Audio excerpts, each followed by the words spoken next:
história de uma médium.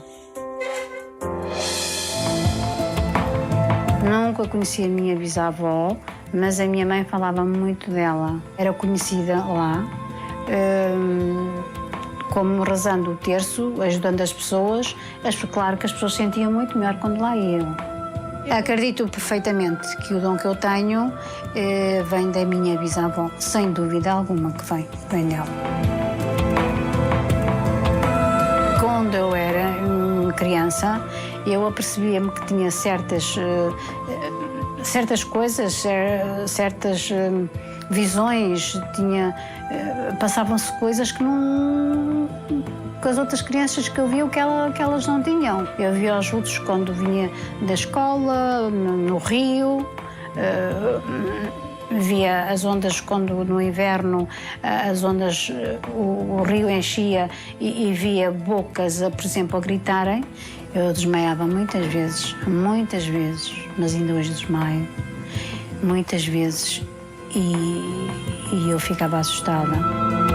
Ao longo do tempo, Maria do Céu foi aprendendo a lidar com os sonhos e as premonições que tinha e que acabavam por tornar-se realidade. Porém, não falava do assunto com ninguém, à exceção de uma pessoa, uma amiga que a incentivou a fazer uma viagem de descoberta do seu dom. Fui lá várias vezes ao Brasil, portanto, para aprofundar aquilo que eu não sabia, aquilo que eu era leiga totalmente na matéria, não é?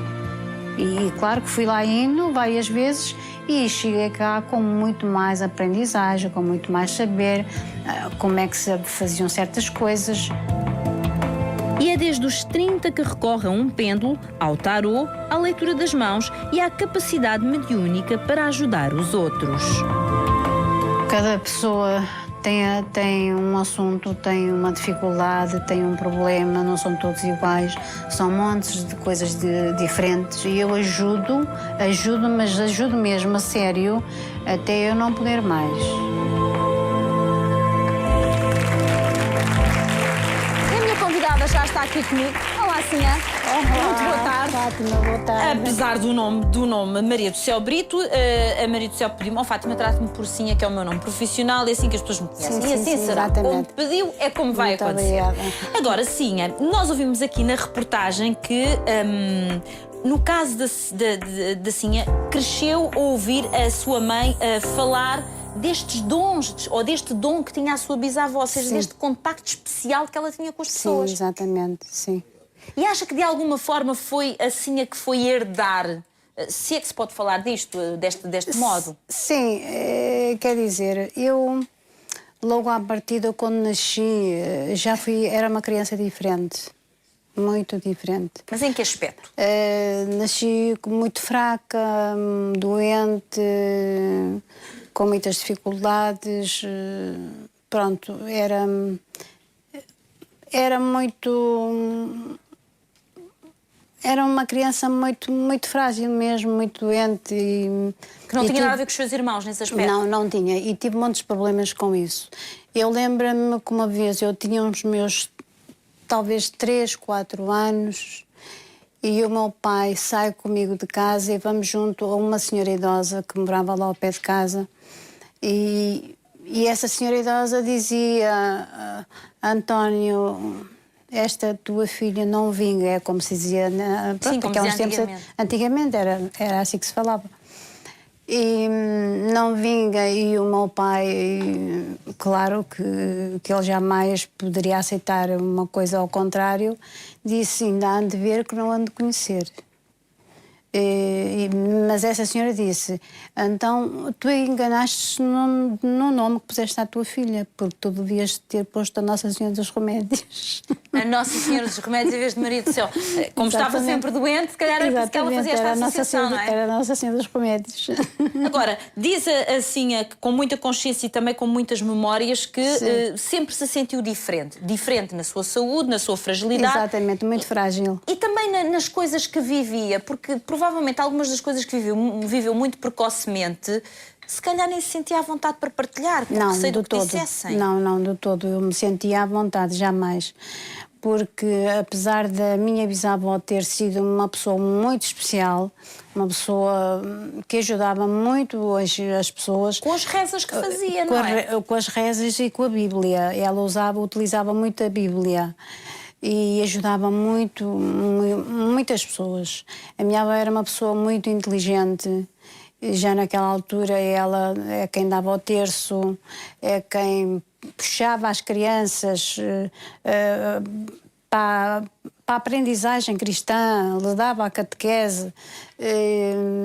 Quando havia a missa, portanto, havia a missa, e quando alguém tinha que ir fazer um discurso, era a minha avó que ia fazê-lo em latim. Portanto, ela falava e já... O que não era uma coisa nada habitual naquela altura. Nada. A minha avó...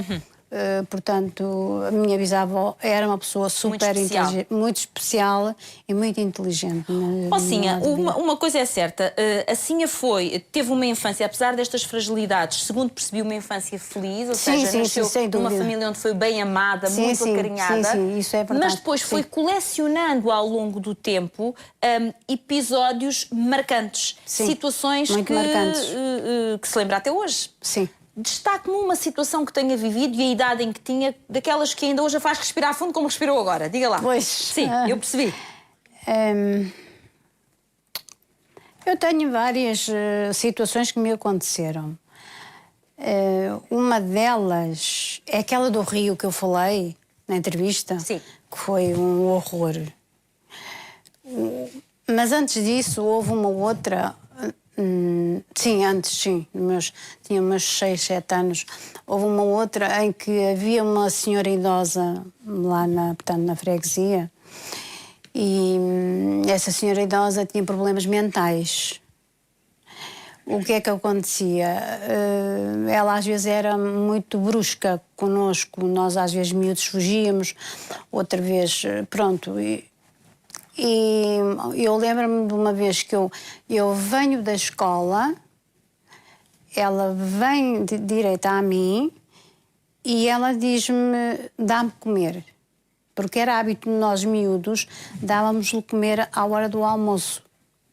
Mas eu nesse dia, não era a hora do almoço, nesse dia eu disse, mas eu não trouxe comida hoje, eu não trouxe, pronto. Porque nós almoçávamos numa cantina. E, portanto, às vezes levava uma peça de fruta, um lanche, maçãs, isto ou aquilo. Mas naquele dia não tinha. Qual foi a reação dela, essa resposta? E eu disse, mas eu não trouxe nada. E ela vai assim para me apanhar. Eu, com medo. Eu já hoje sou pequenina, não é? Naquela altura, então, era muito mais pequena, não é? E ela vai assim para me agarrar e eu... O que é que eu faço? Vou com a mão à sacola, que eu trazia da escola, mas, sinceramente, para mim, eu não tinha lá nada. Eu não tinha lá nada. E, de repente, estava lá alguma coisa? De repente, estava lá um pêssego. E eu aí dei-lhe o pêssego e disse, pronto, toma o pêssego. E ela virou-se, foi-se embora, começou a comer o pêssego, pronto, foi-se embora, desapareceu, e eu segui a minha vida em direção à escola, lógico. Bom, mas é uma coisa que assim ainda hoje se recorda. Há outra questão que é, houve aqui um acumular de tantas coisas que não compreendia, muitas delas que não se sentia à vontade para conversar com os outros, que também se percebe. Até que chegou uma determinada fase da sua idade em que precisou de perceber, mas afinal, o que é que se passa comigo? Mas o que é isto? Certo? Sim. Já era perguntas a mais e respostas poucas, não é? Sim, mas eu gostaria de, se me permite... Diga.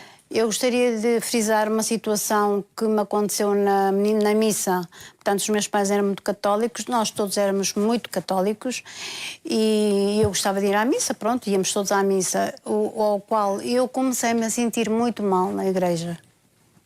Muito mal.